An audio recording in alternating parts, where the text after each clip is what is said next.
Hello दोस्तों, स्वागत है आपका आपके YouTube चैनल इलेक्ट्रिकल वाला में। तो कैसे हैं आप लोग? आई होप आप लोग अच्छे हैं। अगर आप नए हैं मेरे चैनल पे तो जल्द से जल्द मेरे चैनल को सब्सक्राइब कर ले और सारे बेल आइकन को भी ऑन कर दे, क्योंकि इलेक्ट्रिकल वाला आपके बहुत काम आने वाला है। तो आज का हमारा टॉपिक है कि क्या 3 फेज़ मोटर को हम सिंगल फेज़ से चला सकते हैं या नहीं, अगर चलाएँगे तो कैसे चलाएँगे। तो आज हम उसी पर बात करेंगे। तो अगर आप लोग मेरा वीडियो देख रहे हैं तो अंत तक देखें, प्लीज़ इसको स्किप ना करें। तो चलते हैं अपने टॉपिक की तरफ और बात करते हैं। तो सबसे पहले अगर यहाँ पर बात करें कि 3 फेज़ मोटर की, तो 3 फेज़ मोटर में दो तरह के कनेक्शन होते हैं। ठीक है, एक हमारा होता है स्टार कनेक्शन। ठीक है, स्टार कनेक्शन होता है। आप लोग अगर मोटर को खोलेंगे जिसमें वायर लगता है तो आप देख पाएंगे कि उसमें कुछ इस तरह का 6 पॉइंट होता है। ठीक है, तो एक हमारा क्या होता है स्टार कनेक्शन। स्टार कनेक्शन कैसे करते हैं, ऊपर का सिरा शॉर्ट कर देते हैं और नीचे हम R, Y और B दे देते हैं, तो ये हमारा स्टार कनेक्शन हो जाता है। उसी जगह अगर बात करते हैं डेल्टा कनेक्शन की, तो डेल्टा कनेक्शन कैसे किया जाता है, उसमें भी 6 पॉइंट होते हैं इस तरह का। तो हम डेल्टा में कैसे करते हैं, शॉर्ट कर देते हैं। ठीक है, कुछ इस तरह का शॉर्ट कर देते हैं और एक में R, Y, B दे देते हैं। तो ये तो हमारा हो गया 3 फेज़ सिस्टम। 3 वायर चाहिए इसके लिए, एक R, Y और B चाहिए।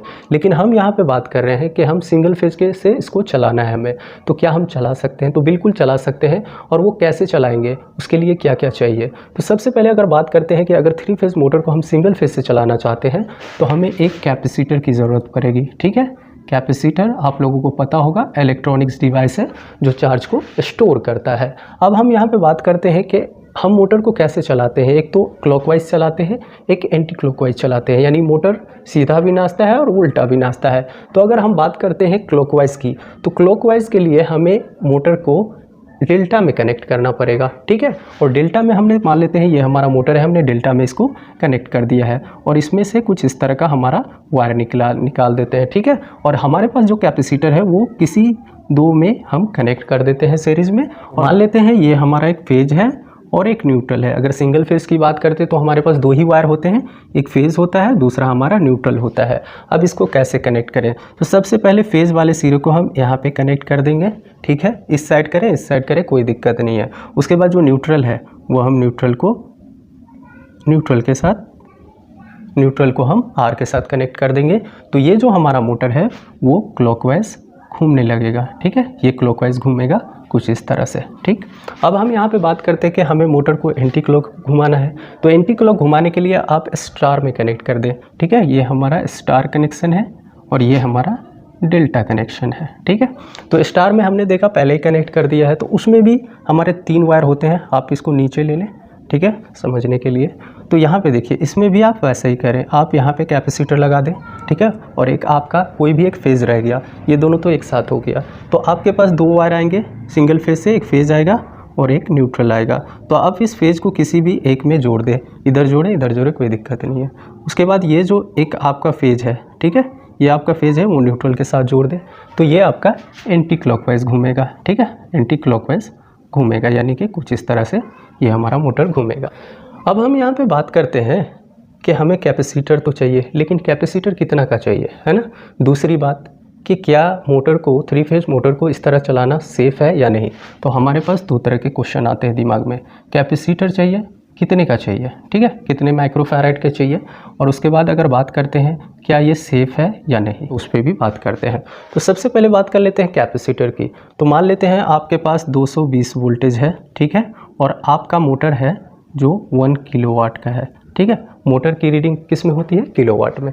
तो उसके लिए आप 70 माइक्रोफैराड का कैपेसिटर यूज़ करेंगे। ठीक है, उसी जगह अगर आपके पास वोल्टेज इतना ही है और आपके पास जो मोटर है वो 6 किलोवाट का है, तो आप कितना कर देंगे, 6 × 70 माइक्रोफैराड आपका हो जाएगा।